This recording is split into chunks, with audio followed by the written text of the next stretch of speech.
আসসালামু আলাইকুম, সবাই কেমন আছেন? আমি আজকে ঈদ স্পেশাল একটি মজাদার রেসিপি করেছি। সেটা হচ্ছে গিয়ে গরু মাংস কালা বোনা।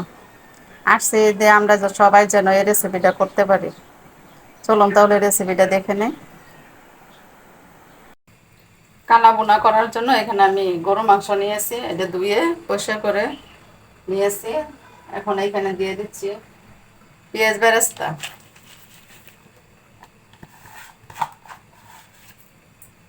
কালা বোনার ভিতরে পেঁয়াজ বেরেস্তাটাই বেশি লাগে আর কি। তারপরে দিয়েছি কিছু কাঁচা পেঁয়াজ। এখানে দিয়ে দিচ্ছি গরম মশলা, এটার সাথে জিরাও আছে। সয়া সস দিয়ে দিচ্ছি, আদা রসুন পেস্ট দিয়ে দিচ্ছি। এখানে নিয়েছি গুঁড়া মশলা, তো হলুদের গুঁড়া, ধনিয়া গুঁড়া, মরিচের গুঁড়া, লবণ নিয়েছি। তারপরে দিয়ে দিচ্ছি তেল। যে তেলটার ভিতরে পেঁয়াজ বেরেস্তা করেছি সেই তেলটাই দিয়েছি। এখন এটা মিক্স করে নেব।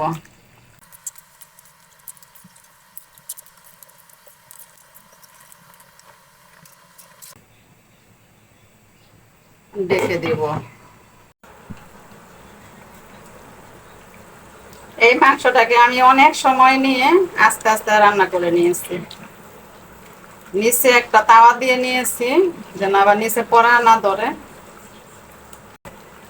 মাংসের ঝোলটা যখন কই মারছে তখন আমি নিচে একটা তাওয়া দিয়ে নিয়েছি।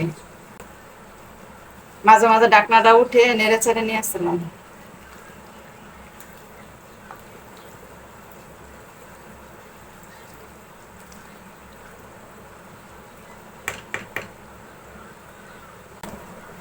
এখানে নিয়েছি কালি জিরা, শাহি জিরা, একটু রাঁধুনি মশলা আর মৌরি, যেটা বলে মিষ্টি জিরা।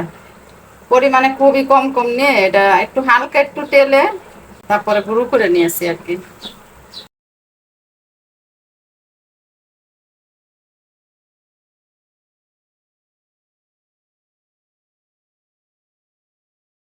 এখন এটাকে আমি আর কিছুক্ষণ কষিয়ে নেব, তারপরে একটু ঝোল অ্যাড করব। এখন এখানে আমি একটু গরম পানি দিয়ে দিচ্ছি।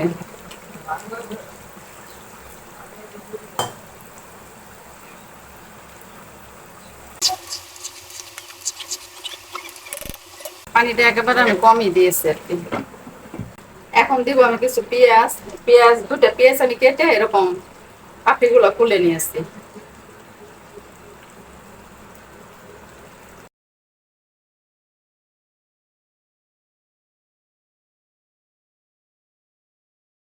এখন মাংসটা আমি বাগার দিব। বাগার দেওয়ার জন্য এখানে একটি কড়াইতে তেল দিয়ে নিয়েছি।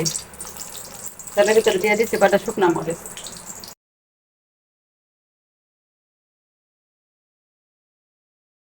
এই পর্যায়ে দিয়ে দিচ্ছি আমি রসুন কুচি।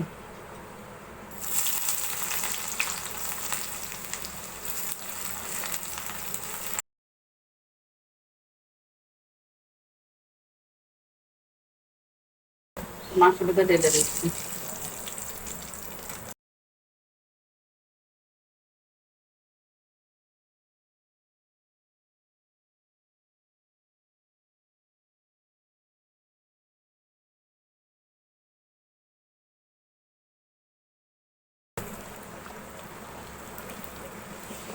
মাংসটা আমার রান্না হয়ে গিয়েছে।